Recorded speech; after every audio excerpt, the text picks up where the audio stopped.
Fernando não conhece, e isso influencia na hora de pregar. Quando o Fernando falar como o pastor deve ser, o Fernando pode encher a boca. Eu já vou falar com um pouquinho mais de quebrantamento, porque eu sei que, está entendendo? Entende? Então é o seguinte, a gente tem que ter tudo isso em mente, inclusive na hora de elaborar teologia. Deus é assim, Deus é assado, Deus não gosta disso, Deus não gosta daquilo. Por causa disso que muita gente foi excluída por causa de futebol e cortar cabelo. O cortar cabelo que eu estou falando é mulher, e o futebol que eu estou falando é homem, porque nem se pensava em homem, quanto mais mulher jogar bola, né? Então é bom pesar. A televisão era o olho do diabo. Hoje, né, tem um monte de crente, né, fazendo programa em televisão. E agora? A internet era a infernet. Todo mundo agora está fazendo videozinho no YouTube. Deu para perceber? Se a gente for ficar botando Deus num monte de coisa, depois a gente vai ter que desmentir, né, aquilo que Deus tinha falado há 20, 30 anos atrás. Então, vamos ficar devagar, né? Olha, isso aqui eu sei, isso aqui eu não sei. A Bíblia diz isso. Talvez eu não esteja interpretando corretamente. É bom ficar devagar. Sei lá, só acho, né? E aí nisso, em relação à questão, né, das Escrituras, nós falamos, né, sobre o Jesus, né, o Cristo conhecido nas Escrituras, a questão, né, do Espírito, que a gente vai se relacionando com Ele, e a tendência é a gente ficando mais humilde. E aí tem uma frase de Calvino, citado aqui pelos autores, né, como as amas fazem com as crianças, Deus em certa medida usa de linguagem infantil ao falar conosco. Então, o que eu observo aqui? Deus é muito maior do que a Bíblia. Deus não cabe na Bíblia, mas Ele se reduz para que a gente possa compreendê-lo. Entende?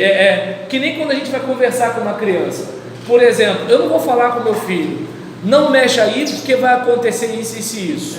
Eu falo, não faz isso, pega aquilo ali, traz para o papai. Eu vou ter que sempre falar de um jeito que dá para ele compreender. Agora, se ele tivesse 16 anos, fala sério, né, cara?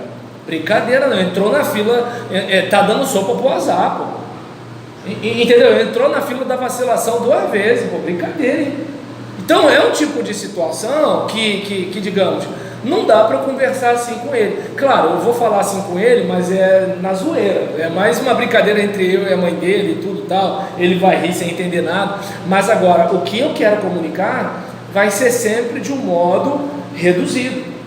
E aí qual o problema? Às vezes tem gente que vai, o que? Deus tem costa, porque na Bíblia diz que Deus tem costa. Tá dando para entender? Então Deus tem olho, Deus tem globo ocular, Deus tem nervo óptico. Está entendendo? Deus tem ouvido, então Ele tem tímpano também, porque essas coisas são matérias, são órgãos, são membros de um corpo. Está dando para entender? E assim por diante. E aí, a inspiração das Escrituras, de acordo com 2 Timóteo 3,16, soprada, né? É uma metáfora comum no Antigo Testamento quando se refere aos atos de Deus, né? Deus sopra no homem e faz dele alma vivente. E de acordo com 2 de Pedro, capítulo 1, versículo 19 a 21, qualquer testemunho ocular é inferior à palavra profética. João capítulo 10, versículos 34 a 36, recorrendo, né, também a Salmo 82, Jesus argumenta que a autoridade da lei não pode ser anulada. E aí é importante observar, né, que quando essas pessoas registram os acontecimentos, as meditações ou os sermões, essas palavras elas são usadas conscientemente numa composição livre dos autores, mas ao mesmo tempo é a própria palavra de Deus. Ou seja, não é Deus dizendo escreve isso, escreve aquilo outro.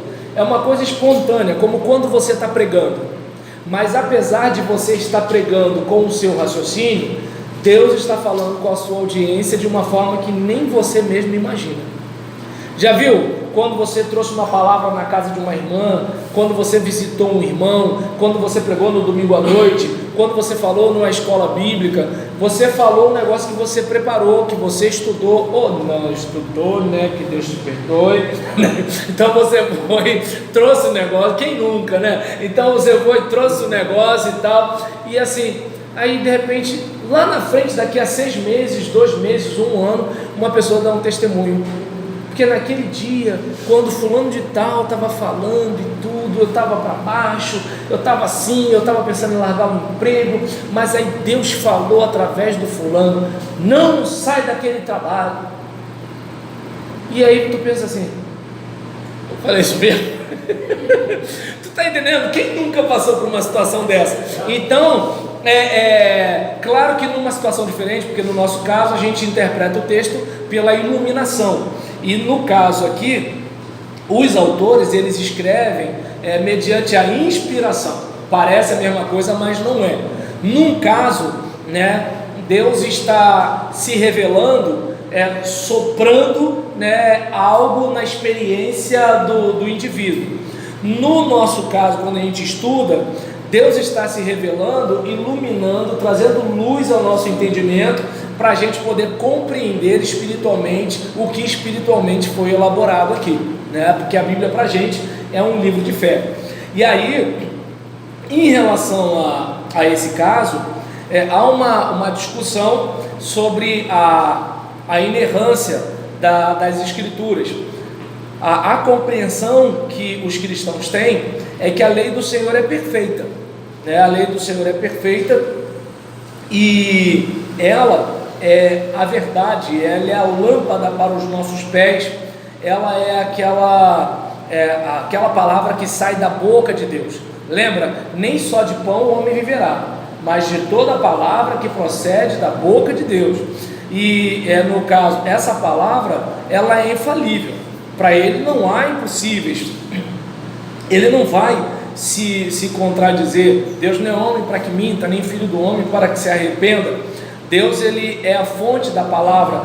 Toda a escritura, ela é divinamente inspirada, por isso ela é proveitosa, né? E assim, ela não é um produto da vontade humana, ela não é uma coisa que tem uma particular interpretação.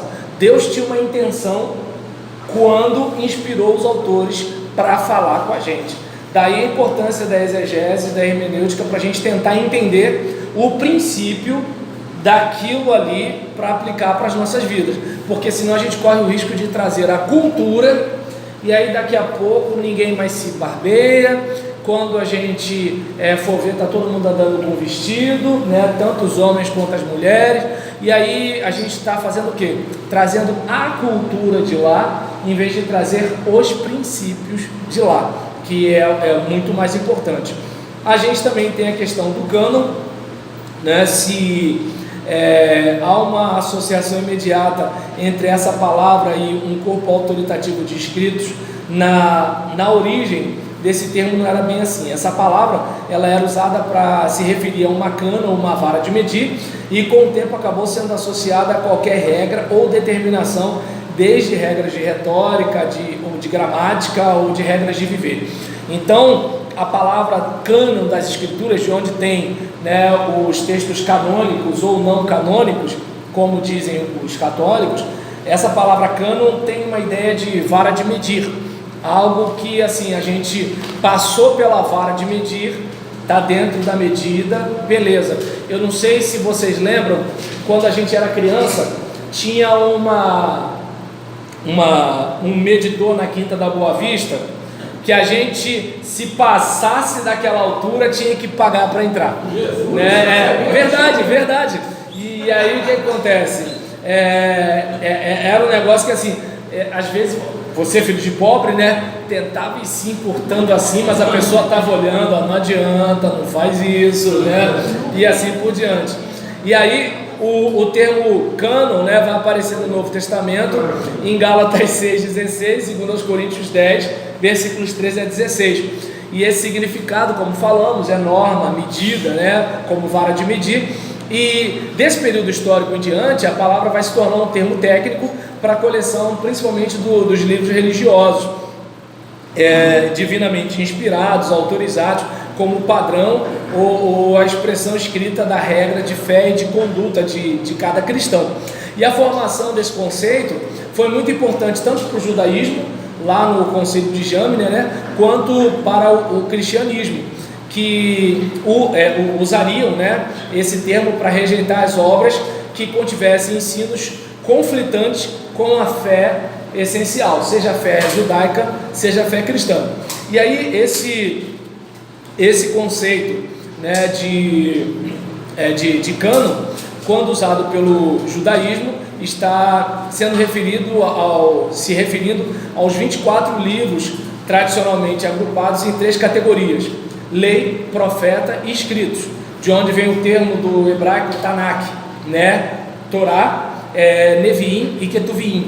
Então, quando eles usam, né, quando eles usam esse critério, enquanto eles usam esse critério no Antigo Testamento, os cristãos usam no Novo, né? E aí a tradição protestante, ela divide a Bíblia em 66 obras, compreendendo o Antigo e o Novo Testamento. E aí a gente, por exemplo, tem uma análise panorâmica desse processo de reconhecimento desses 2 testamentos. No caso do Antigo Testamento, no tempo de Jesus já era aceito pelos judeus o Antigo Testamento, né, e eram classificados em 3 divisões. No caso da lei, era Gênesis, Êxodo, Levítico, Números, Deuteronômio. No caso dos profetas, era Josué, Juízes, Samuel, Me ajuda aí, minha gente. No caso dos profetas, era Josué, Juízes, Samuel, Reis, Isaías, Jeremias, Ezequiel. Tinha também os 12, né, Dodecaprofeton, né, que eram o que a gente chama de profetas menores, né? Oséias, Joel, Amós, Obadias, João, Miqueias, Naum, Abaú, Sofonés, Ageu, Zacarias, Malaquias. E aí isso também teria os escritos, que seria Salmos, Provérbios, Jó, Cânticos, Ruth, Lamentações, Esté, Eclesiastes, Daniel, Esdras, Neemias, né, e Crônicas.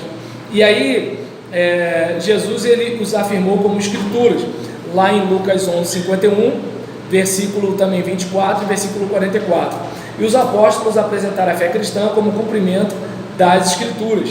Isso a gente vai ver lá em Atos, por exemplo, em Romanos capítulo 1, versículo 2, em Gálatas capítulo 3, versículo 16, 18, por exemplo. No caso do Novo Testamento, Pedro afirmou que as cartas de Paulo eram escritura.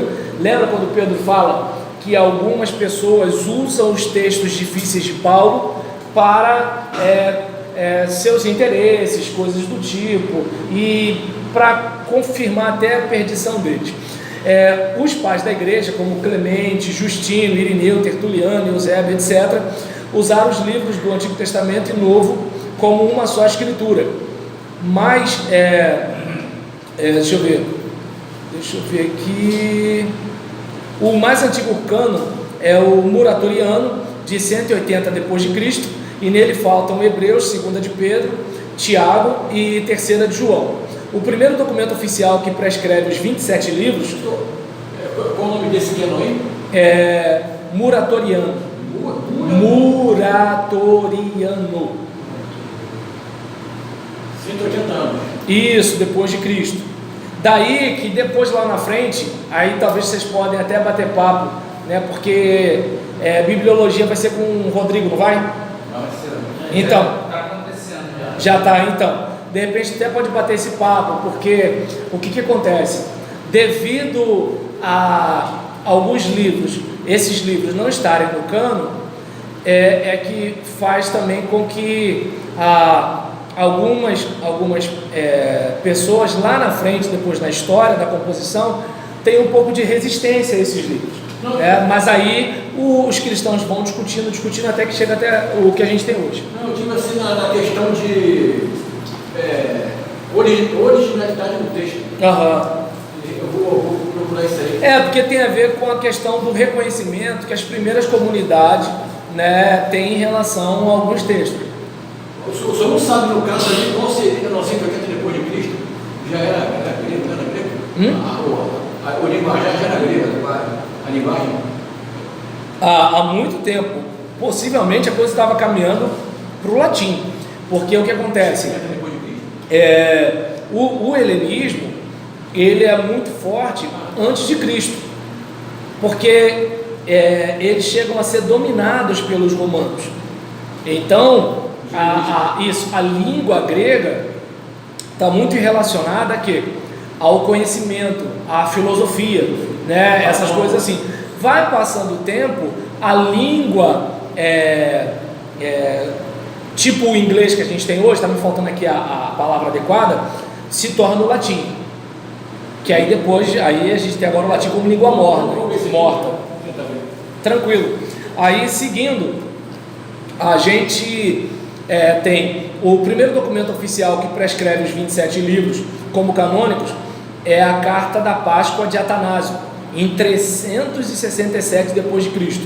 Os concílios que aprovaram e deram uma expressão uniforme àquilo que já era aceito como um fato pelas igrejas foram Hipona Régia, em 396 depois de Cristo, Cartago em 397 e Calcedônia em 451 depois de Cristo.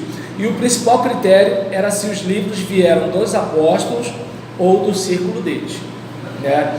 E aí Charles Spurgeon, conhecido como o príncipe dos pregadores, de acordo com a citação aqui dos autores da apostila, ele diz o seguinte: defender a Bíblia, eu não preciso defender um leão, né? E aí onde se fala sobre a integridade do texto da Bíblia, né?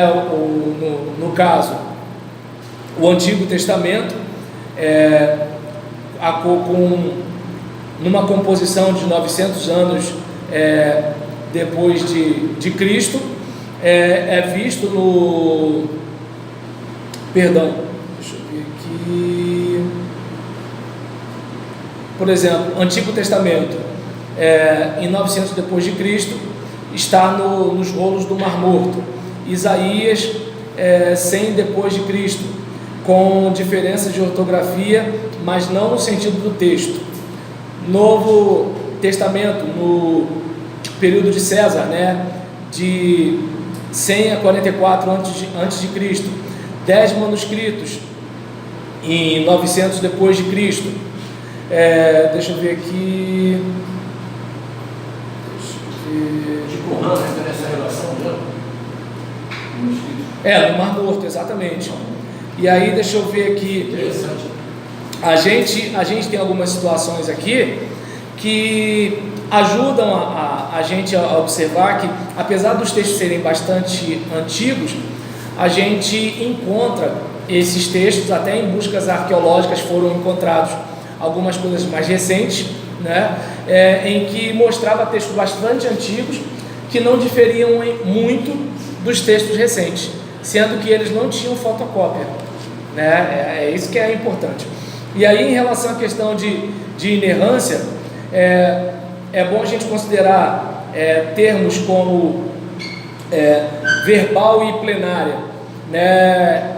Ou seja, verbal como dado originalmente, né, os manuscritos da Bíblia, e plenário toda a Bíblia, como se de repente Deus estivesse ditando todo o texto da Bíblia Sagrada para que alguém escrevesse. Existem trechos que Deus falou para a pessoa escrever, mas existem outros, como o caso quando Lucas ele escreve, ele fala assim: poxa, um monte de gente escreveu sobre Jesus, eu vou escrever, eu também pesquisei para escrever.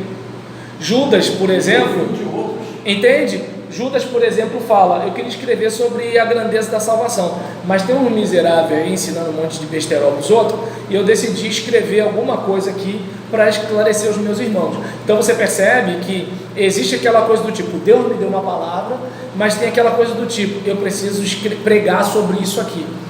Não acontece na igreja? Tem aquele dia que você está ali, vem aquele texto, vou pregar isso, mas tem aquele dia que você fala assim: poxa, eu preciso pregar esse assunto. Está acontecendo isso com a gente, eu tenho que trazer esse assunto. Mas foi quando acontece que voa tudo na cabeça que não sabe o que vai fazer. E aí não vem nada na mente, aí qual o problema? Eu também não sei. Só a graça. Então, nós não temos um conhecimento exaustivo de Deus nas Escrituras, mas o conhecimento que temos é o conhecimento que dá para a gente ir vivendo, né? Que dá para a gente experimentar a fé. Até porque, como eu disse, Deus não vai caber na Bíblia, como não vai caber na nossa razão, né?